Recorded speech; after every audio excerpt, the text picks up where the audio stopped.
Okay, question 9 talks about the vertices of a regular pentagon listed in counterclockwise order.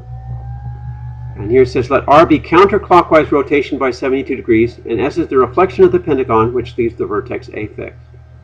So let's draw some pictures. A, B, C, D, E. Okay.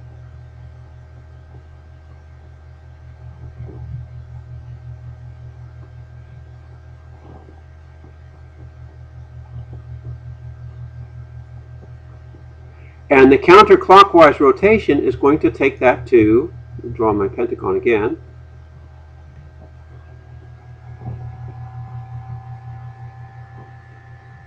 Sorry. All right, now A is going to go up to B, B goes to C, C goes to D, D goes to E, and E goes here. All right, so that's my rotation, and my reflection is a little bit, of course it's different. My reflection is going to go to B and E, and C and D are going to switch. So I'll have A here, and then here I'll do this, this, this, and this.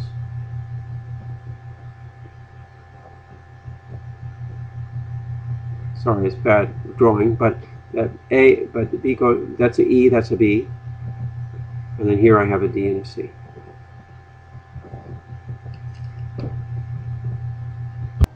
Now, the first question was, give these symmetries in tableau form.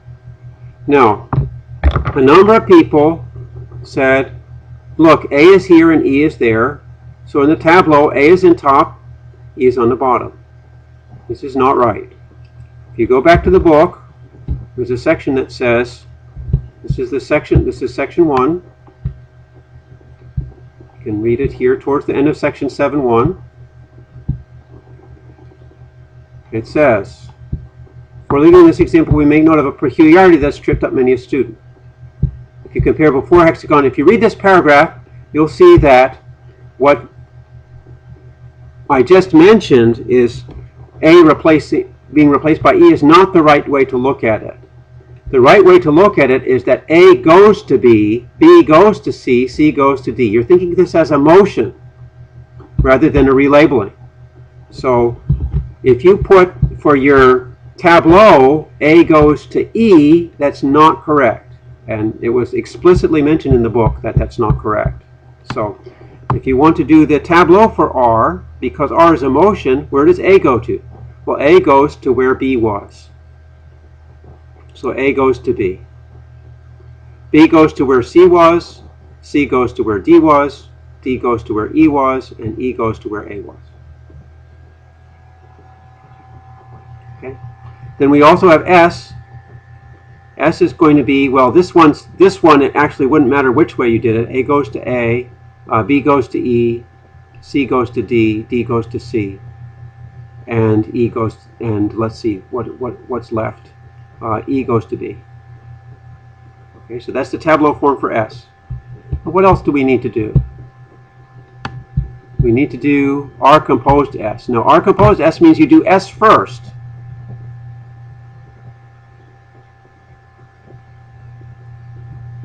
All right. So if I'm going to do this one, I'll start with A, B, C, D, E.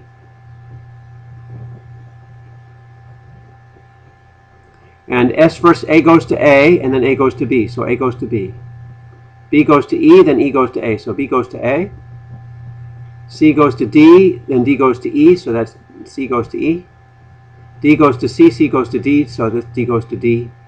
And E goes to, well, there's only one left. E must go to C.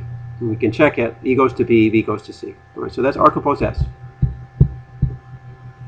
All right, then we have the last one that was asked for, which was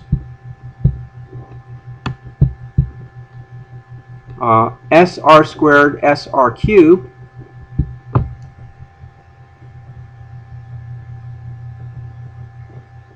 I'm not going to write the little circle, it's understood. Now you could do it all out, but there's an easy way. If you go back to the book it says what you can do to move the S to the right of the R. The S and R don't commute, but there is a relationship when you try to commute. So let's go back and find that. Okay. Go to dihedral groups here, and where it talks about S and R, and scroll down, see if we can find it.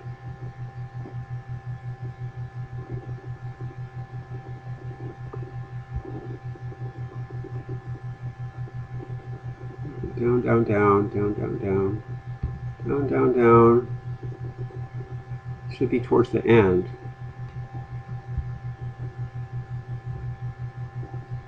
All right, here we go. R to the P composed S equals S composed R to the N minus P. Very key relationship. You can use this to simplify many expressions. So if I have R to the P composed S, and I want to get the S to the left-hand side, I'm going to have to use this expression. Now in our case, N is 5. Okay, so I'm going to do that. So let's see, what was that there again? If I have R to the P composed S, so I'm going to do this R squared S here. I know that R squared S is equal to S times R to the N minus P, but N is 5. So this is going to be 5 minus 2. Okay. So I can rewrite this as S, and now R squared S is S times R to the 5 minus 2, or SR cubed. So this becomes SR cubed. And then I have another R cubed here.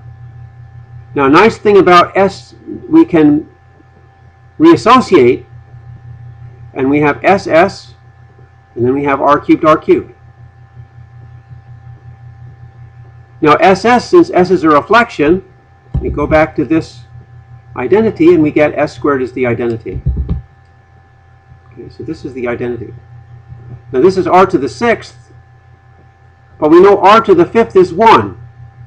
So this is equal to identity times, let me just write it this way, R to the 5th times R. The R to the 5th is the identity, so I just end up with R. Okay? So I don't want to write that in tableau form. I just write R in tableau form, which was A, B, C, D, E, and this B, C, D, E, A.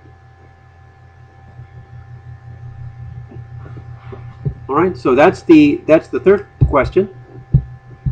Now we go to last one. It says give the same symmetries in cycle notation. Now it seems like people either didn't see this or got scared or something, but cycle notation is something that you need to know.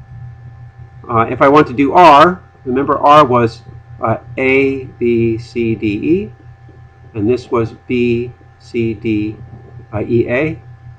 All this means is A goes to B goes to C goes to D goes to E, and E goes to A. Close the cycle. S, I'll try to do this by memory. This was A, B, C, D, E. And A goes to A, I remember that. And I believe B goes to E, and D goes to, I think, is something like this. All right, now what is that? Now, since A goes to A, I don't need to mention it. B goes to E, and then E goes to B, so I close off the cycle. C goes to D, and D goes to C, so I close off the cycle. All right, so that's S. And then you can do the others similarly. I can do one more. RS. Let's see, what was RS? A, B, C, D, E, B, A, E, D, C. Okay.